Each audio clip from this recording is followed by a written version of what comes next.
From the first time a toddler recognizes her face in a mirror, a question will recurrently arise in her mind. Who am I? Now, the question she comes up with is influenced by traits she inherited and experiences that shape her as she grows.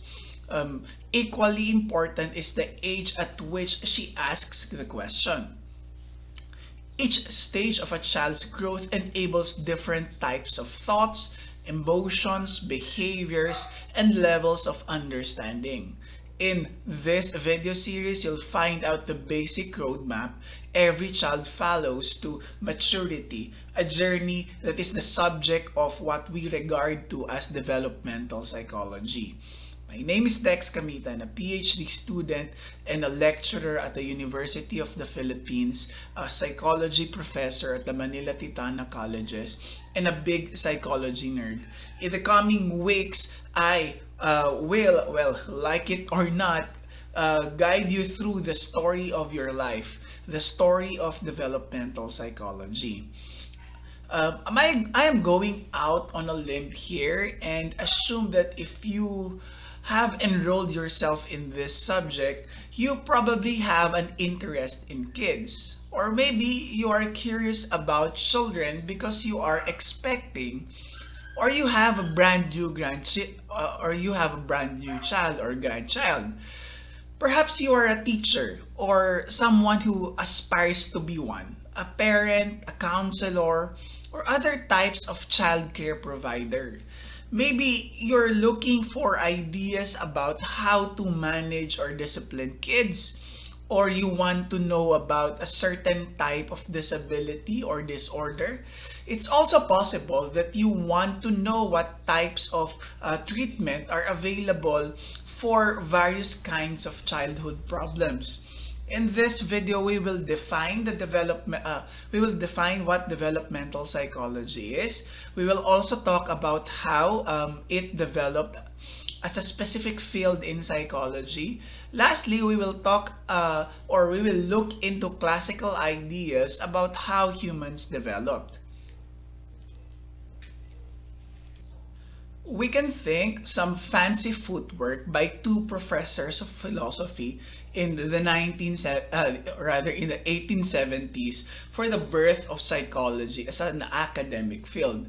One, German Wilhelm Wundt of the University of Leipzig. The other, the American Henry James of Harvard. Uh, they were not content to cast about or to ask about questions to big, or rather to cast about for answers to big questions like what is consciousness or why are we here. Instead, they got practical and asked questions like how can adults shape a child's personality, and how does someone learn a new skill. Now, by applying the scientific method and moving their students from the library to the laboratory, these learned men and pioneers inaugurated the science of psychology. Now, it didn't take long after that for the field of developmental psychology to take form. It was a Vienna psychologist or neurologist turned psychiatrist named Sigmund Freud who got the balls rolling in the 1890s. Although children were not Dr. Freud's first patient, um, as he treated adults. However, Freud zeroed in on childhood as the primary source of adult psychological ills. From there, visionaries from philosophy, biology, and linguistics added to a growing body of research and writings, sometimes agreeing but more often at odds with each other. They spent the next 50 years developing the theories, research methodologies, and clinical practices which have become today's developmental psychology. Now, developmental psychology is the study or the scientific study of age-related changes throughout the human life as throughout the human lifespan. As a discipline of scientific inquiry, developmental psychology recognizes humans of all societies and cultures as beings who are in process or constantly growing and changing. This disciplines identifies the biological, psychological, and social aspects that interact to influence the growing human lifespan process. Now, there are a number of important issues that have been debated throughout the history of developmental psychology. The major questions include, is development due more to genetics or environment? Does development occur slowly and smoothly, or do changes happen in stages? Another question is that, do early childhood experiences have the greatest impact on development, or are later events equally important? Now, prior to the 19th century, the conventional wisdom about childhood reflected more about the morality of a time period than any particular scientific theory. Children were viewed as property to be exploited, or as savages to tame and mold into small adults. Current unquestioned assumptions, such as the modern understanding that children's minds take years to develop an adult faculty of reason, were relatively unknown back then. Now, the debate over the relative contributions of inheritance and the environment, usually referred to as the nature versus nurture debate, is one of the oldest issues in both philosophy and psychology. In the 17th century, British philosopher John Locke famously called the mind of a newborn as a tabula rasa, or a blank slate. Not intended as a put down, Locke viewed children as passive recipients of knowledge and called for their proper moral and intellectual training. However, the romantic view of children as gentle savages with an innate purity who, if not tampered with, would grow up naturally into good and moral adults is ascribed to the French philosopher Jean-Jacques Rousseau. Since Rousseau's time, who view biology as destiny, use Charles Darwin's theory of evolution as a primary filter for their observations and studies of children. Unlike the tabula rasa, these scientists see children as active participants in their own learning, endowed with innate traits to point them in the right directions as they mature. So today, most psychologists believe that it's an interaction between these two twin forces that cause development. Or rather, it is understood that neither perspective suffices alone to account for a child's development of cognitive, moral, emotional, and social abilities. Some aspects of development are distinctly biological, such as puberty. However, the onset of puberty can be affected by environmental factors such as diet and nutrition.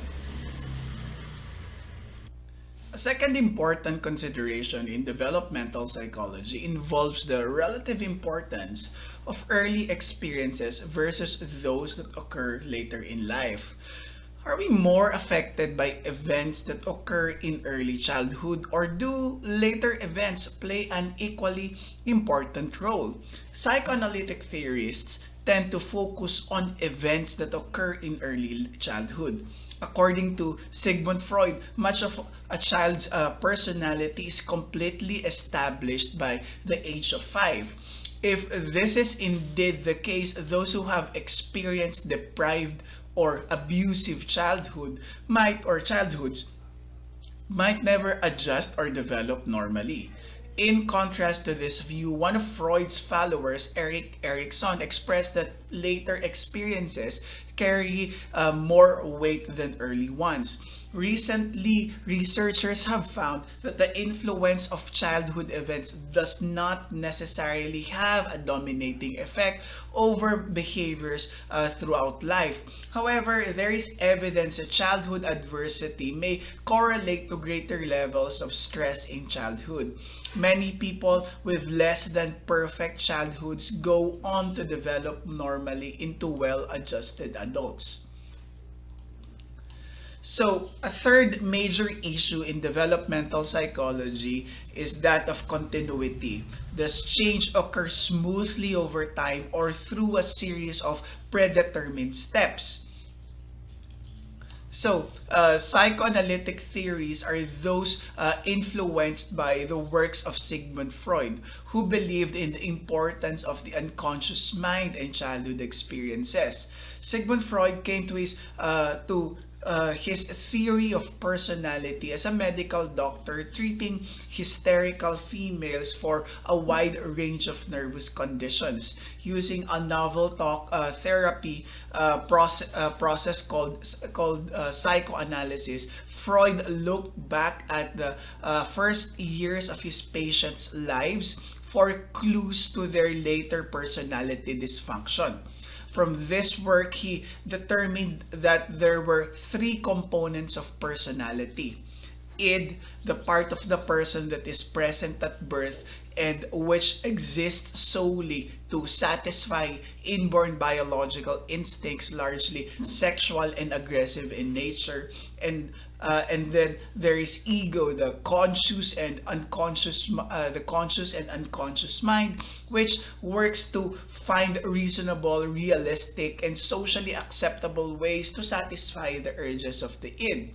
And then there is superego, the seat of conscience, which emerges between the age of 3 and 6 as children internalize the values of their parents. As one can infer from just this kernel of Freud's theory, these components of personality were often in discord, if not in a state of war with each other. The central cause of these conflict, Freud believed, were the biological urges that arouse in a normal maturation. At each stage of growth, these sexual and or aggressive urges manifested in a different erogenous zone of the child or adolescent. When manifested, an urge precipitated a need to be met. But Freud warned this should not be overly indulged or the individual's maturation might be delayed. Here are Freud's 5 stages of normal emotional development or maturation from birth to adulthood. The oral stage happens from birth to 1 year, involves the mouth and feeding. The anal stage, which happens from 1 to 3 years, involves urination and defecation. The phallic stage, from 3 to 6 years, brought on by the child's need to identify with the same-sex parent while experiencing strong emotions for the opposite sex parent, referred to as the Oedipus or Electra complex.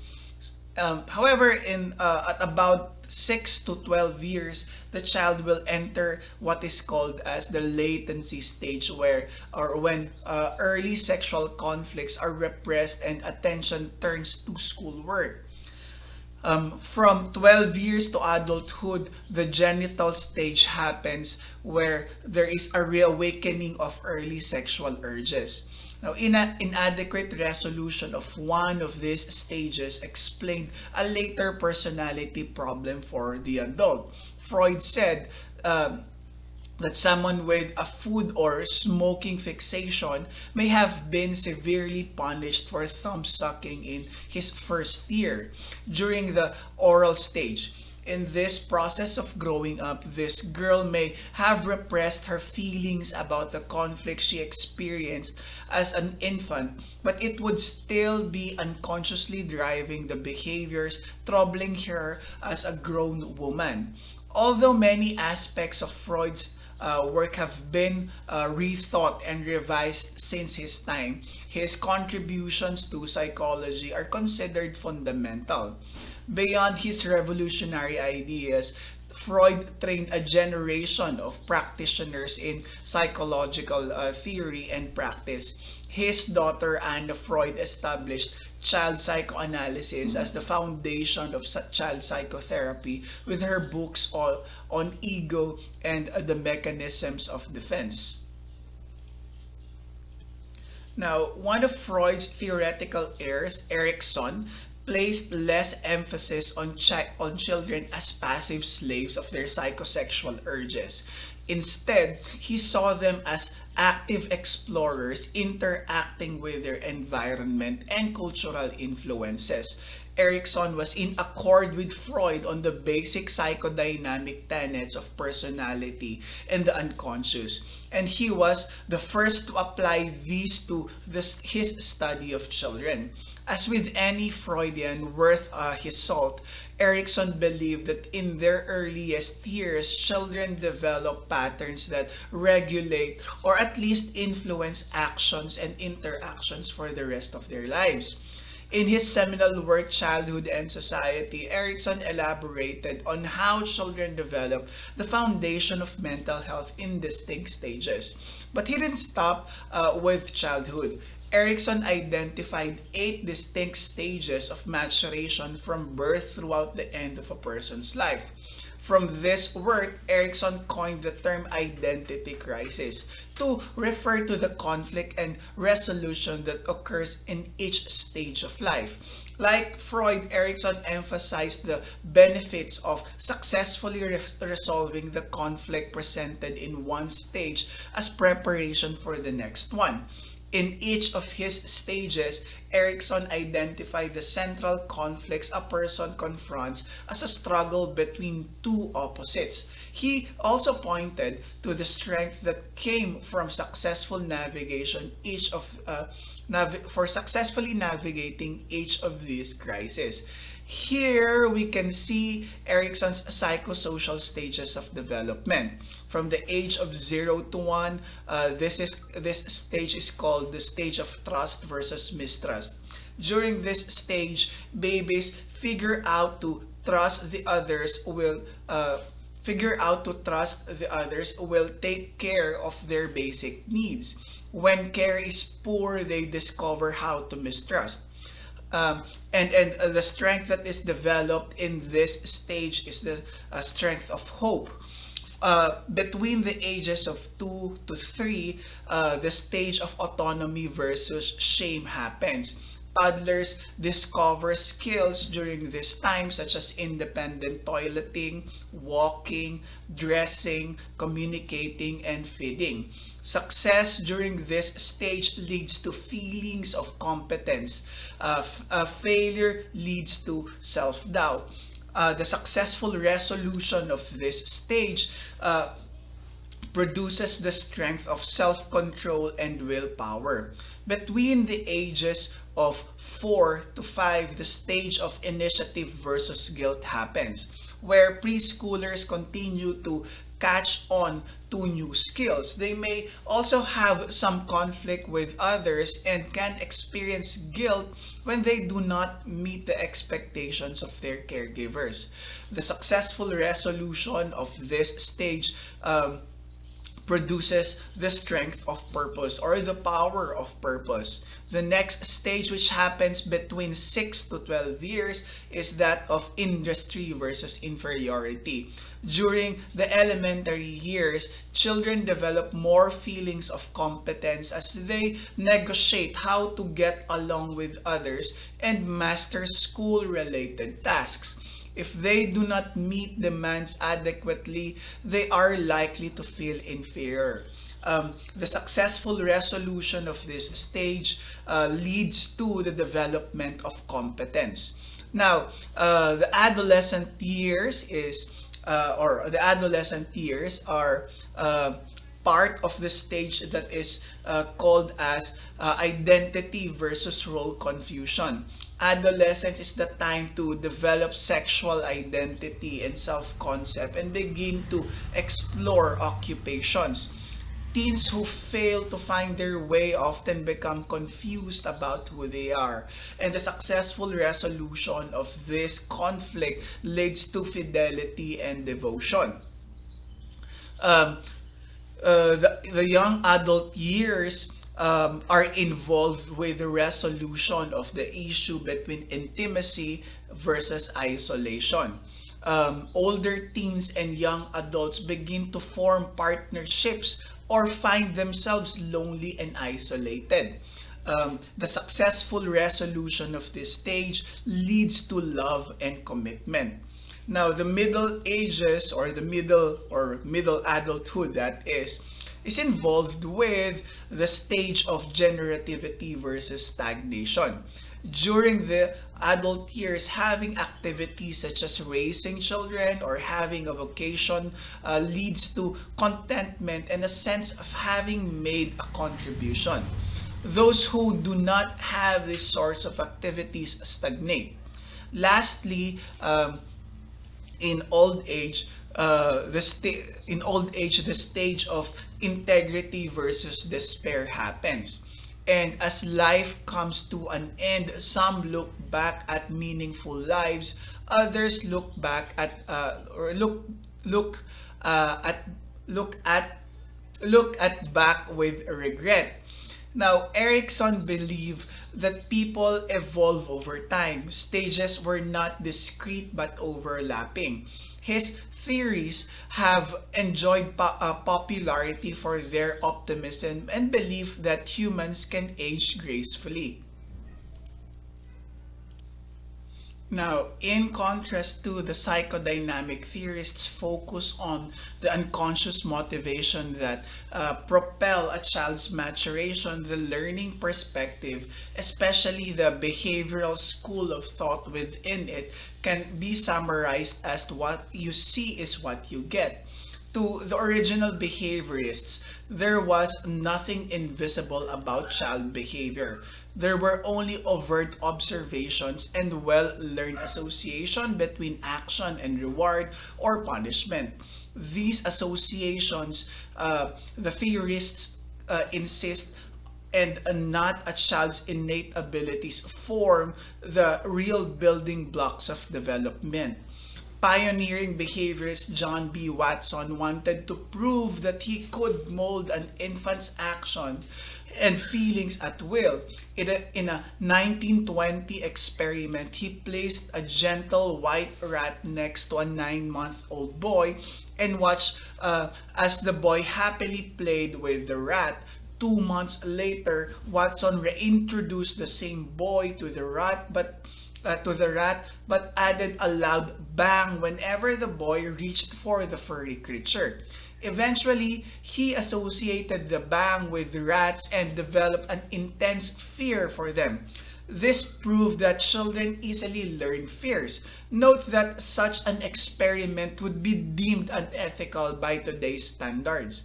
In this experiment, the unconditioned or naturally occurring behavior occurred when the child initially played calmly with the rat. It was replaced with the unconditioned response or with the unconditioned response of fear. In order to understand how more or in order to understand more about how classical conditioning works, it's important to become familiar with the basic principles of the process. Classical conditioning involves forming an association between two stimuli resulting in a learned response. There are three basic phases of this process. Phase 1 is called before conditioning. The first part of classical conditioning process requires a naturally occurring stimulus that will automatically elicit a response. Salivating in response to the smell of food is a good example of a naturally occurring stimulus. During this phase, during this phase of the process, the unconditioned stimulus result in an unconditioned response. For example, presenting food, that is the unconditioned stimulus naturally and automatically triggers a salivation response, which is the unconditioned response. Or rather, at this point, there is also a neutral stimulus that produces no effect yet. It isn't until this neutral stimulus is paired with the unconditional stimulus that will come to evoke a response. Let's take a closer look at two critical components of this phase of classical conditioning. The unconditioned stimulus is one that is unconditionally and naturally and automatically triggering a response. For example, when you smell one of your favorite foods, you may immediately feel hungry. In this example, the smell of food is the unconditioned stimulus, and the unconditioned response is the unlearned response that occur naturally in response to the unconditioned stimulus. In our example, the feeling of hunger in response to the smell of food is the unconditioned response. In the before conditioning phase, an unconditioned stimulus is paired with an unconditioned response, and a neutral stimulus is then introduced. During the second phase of the classical conditioning process, the previously neutral stimulus is repeatedly paired with the unconditioned stimulus. As a result of this pairing, an association between the previously neutral stimulus and the unconditioned stimulus is formed. At this point, the once neutral stimulus becomes known as a conditioned stimulus. The subject has now been conditioned to respond to this stimulus. Now, the conditioned stimulus is a previously neutral stimulus that, after becoming associated with the unconditioned stimulus, eventually comes to trigger a conditioned response. In our earlier example, suppose that when you smell your favorite food, you also heard the sound of a whistle. While the whistle is unrelated to the smell of food, if the sound of the whistle was paired multiple times with the smell of food, the whistle sound would eventually trigger the conditioned response. In this case, the sound of the whistle is the conditioned stimulus.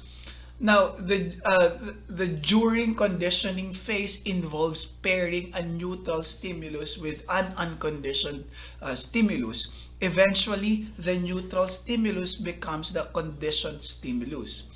Once the association has been made between the unconditioned stimulus and the conditioned stimulus, presenting the conditioned stimulus alone will come to evoke a response even without the unconditioned stimulus. The resulting response is known as the conditioned response. The conditioned response is the learned response to the previously neutral stimulus. In our example, the conditioned response would be feeling hungry when you heard the sound of the whistle. In the after conditioning phase, the conditioned stimulus alone triggers the conditioned response. In Watson's original experiment, the unconditioned or naturally occurring behavior occurred when the child initially played calmly with the rat. And then it was replaced with the conditioned response of fear. Throughout his experimental work with animals, B.F. Skinner put flesh on the bones of behavioral learning theory. He came up with a series of insights and demonstrated how children learn positive behaviors. He also came up with a variety of techniques using conditioned responses to get children and adults to unlearn negative behaviors. Uh, Now, there are some key components found in Skinner's concept of behavioral learning, and this includes having what is called as the operant, the act at first voluntarily that is repeated or stopped depending on the consequences it brings about. And then there are reinforcers. These are the consequences of an act. Positive, this could be either positive or negative. That increases the possibility that the act will be repeated. To a child, a positive reinforcer is simply a praise. For a love-struck teenage boy, the possibility of getting dumped by his girlfriend is a negative reinforcer, demonstrating that the idea of something bad happening can be enough reinforcement to produce the desired behavior. It may prompt him to bring his girlfriend flowers on Valentine's Day. A nice thing to do, but it's still the negative reinforcer of getting dumped that's motivating him. And then there are punishers. And these are any consequences of an act that decreases the probability that it will happen again.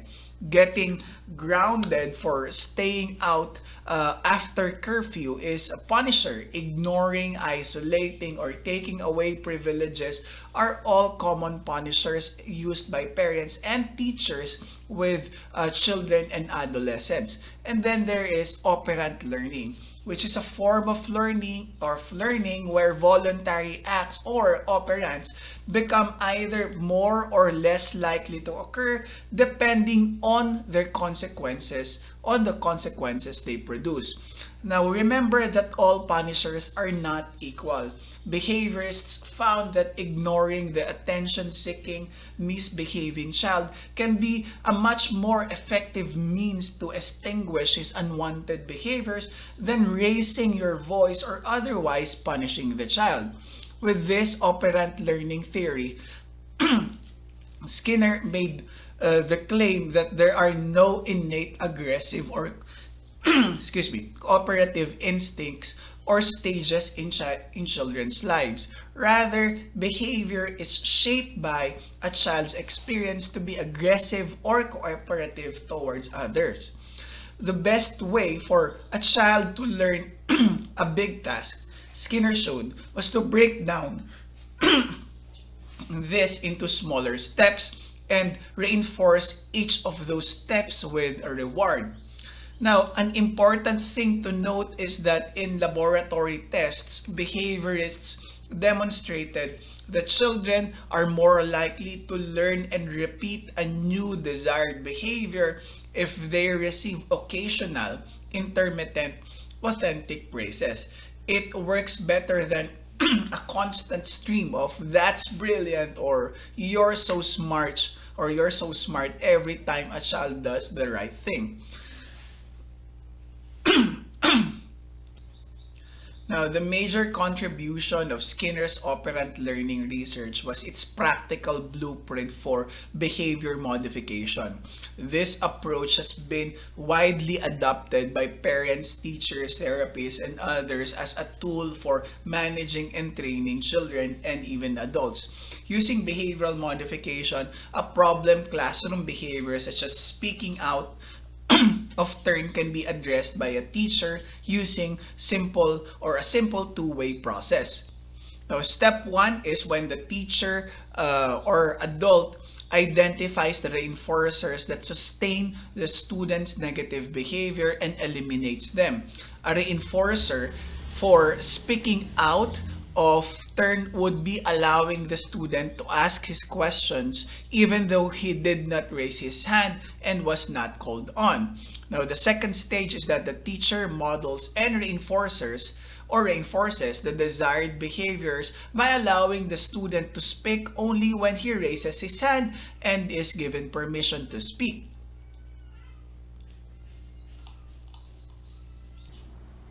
Now, cognitive developmental theory, which, like the psychodynamic, behavioral, and social learning theories, evolved during the first quarter of the 20th century, focused on how a child's thinking changes over time.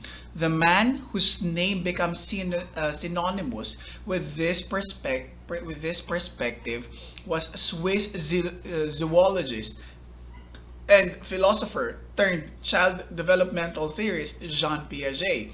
Piaget believed children have no inborn knowledge about reality, but he insisted that they have innate cognitive abilities that allow them to naturally make sense of their world by constructing a reality. Comparing a child to a scientist, Piaget thought that a child weaves his experiences into theories, which he is then capable of revising when he receives new data, depending on his age. The major points of change in a child's cognitive development, Piaget said, occurred at the age of 2, 7, and 11 or 12.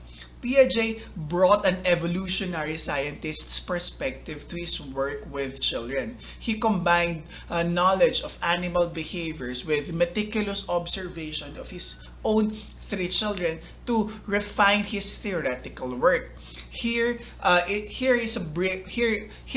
brief are the major precepts of Piaget's cognitive developmental theory, which we will return to in greater details in later videos.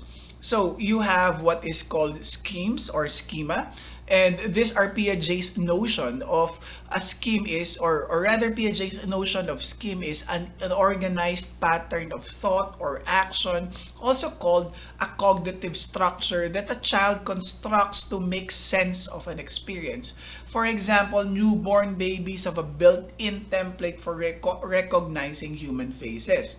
And then we have what is called assimilation. This is Piaget's term for the process by which children interpret new experience by incorporating them into their existing schemes. And then there is this equilibrium. This is what happens when children have an experience that causes an imbalance or presents a contradiction between the new experience and an existing scheme. And then we have accommodation. This occurs when children change their schemes to incorporate or adapt the new experiences. The new experience. Equilibrium returns when the new scheme is constructed to fit the new experience. Now, let's put Piaget's cognitive development principles into action. Consider Enoch, a 2-year-old child who is learning the names of animals at a farm with his mother. Enoch sees his first cow and says, "Look, there's a doggy." This is Enoch attempting assimilation as he tries to fit his new experience of seeing a cow into the existing schema he has for dogs. But then her mother points out, "But it's bigger than a dog and it gives milk." Think, Enoch, it must be something else. This is Enoch encountering disequilibrium or disequilibrium. Enoch makes the leap that Piaget called accommodation when, after hearing new information supplied by his mother, when his mother say that the word cow, he comes up with a new scheme for cows. Enoch is pleased with his ability to organize the world around him. He returned to cognitive equilibrium. From his observation, Piaget concluded that as their brains and nervous system matured, children were able to construct increasingly complex schemes to understand the world. He then plotted 4 stages of a child's normal cognitive maturation from birth to adolescence. So, Piaget divided the development of a child's ability to learn into 4 distinct stages. Sensory motor, which happens from birth to 2 years.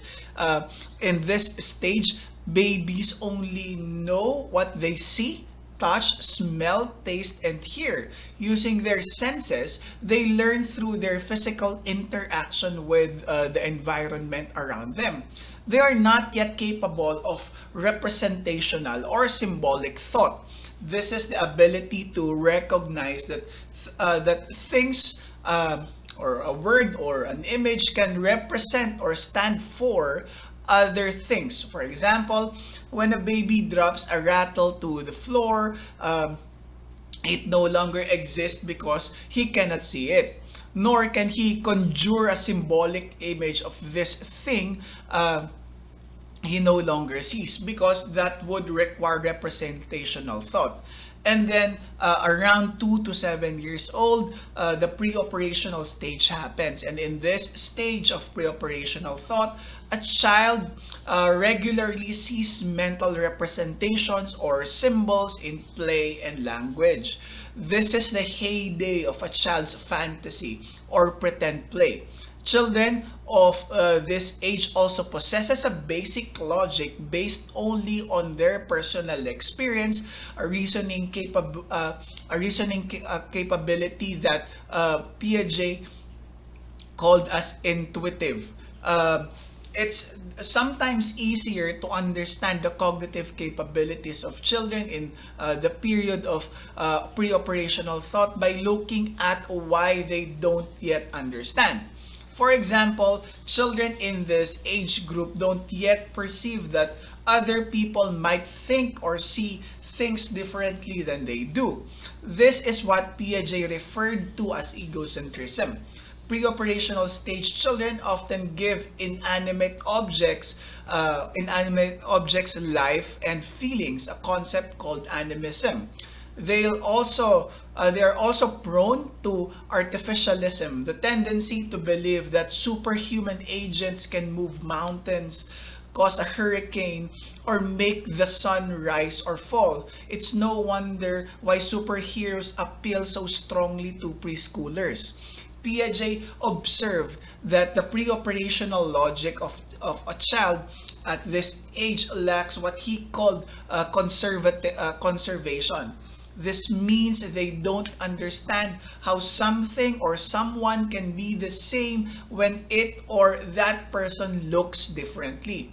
They don't understand, for example, that dad is dad even when he is sporting a beard, or that a glass of milk is the same amount if it's poured into a different size glass. Around the 7 to 11 years, the concrete operational stage happens. To a child in this stage, the principle of conservation is no longer a problem. Elementary school children comprehend how things work, which allows them to think more objectively about themselves and their world. Unlike their 2-year-old siblings, they are no longer the center of the universe. Their logical ability is more advanced. Their one area of lack, Piaget observed, concerned the same concreteness that gives them such a better grasp of the world. The problem is that their mental processes are still tied to direct sensory experiences, to what they can personally see, hear, taste, touch, and smell. And then, at around 12 years to adulthood, the formal operational stage happens. It is only after children reach this age or so that they're capable of abstract thought. That is the ability to think about things that cannot be perceived using their senses, things which are not tangible or material. Children of this stage can also use deductive reasoning, the process of going from the general to specific facts. Piaget's most significant contribution to child psychology or developmental psychology was his insight that children do not think like adults. He insisted that children need hands-on experience to learn. Only then can they create their own schemes and change them when necessary. This was a very different approach to teaching children than what came before him. Piaget's strongest impact as a theorist was on children's education. Now, new discoveries and theories about how children's mind and personalities develop did not stop with Freud, Eriksson, Skinner, and Piaget. In the last half of the 20th century to the present, child psychologists and developmental psychologists have continued to build on and diverge from the foundation created by these four pioneers. With the help of long-term family and twin studies, new brain imaging technologies, and discoveries in genetics, many of the pioneers' ideas have been revised or refined and, in a few cases, discarded. And yet, the same knotty issues that caused rifts between first developmental psychologists are still fueling debate in the field of study. Active questions today include the following: how much of a child's development is attributed to heredity and how much results from the environment in which he grows up into? Can either be reversed, quantified, or predicted?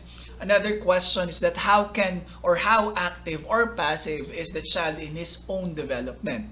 Another question might be, how much impact do all the cultural, educational, and other social factors together have on a person's development?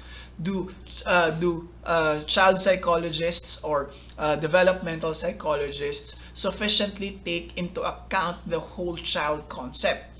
And then another question that is being asked right now is that should child psychologists or developmental psychologists study psychologically healthy or unhealthy children and adults? Should there be a science of happiness?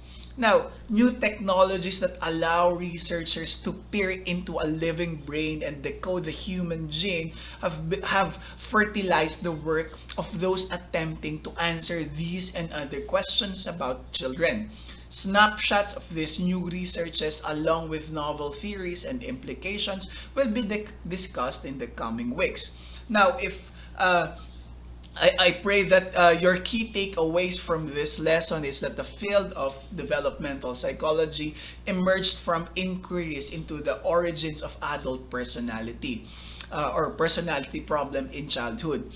Those who saw children as empty vessels to be filled with the right information and behaviors became today's behaviorists, and that the first theoretical perspective explaining how the brain and personality of a child develops remain the principal directions guiding today's psychological research. Lastly, Piaget was the first to map out the stages of a child's cognitive development that determine when a child can learn specific knowledge and skills. Once again, this has been Dex Kamitan, and thank you for watching.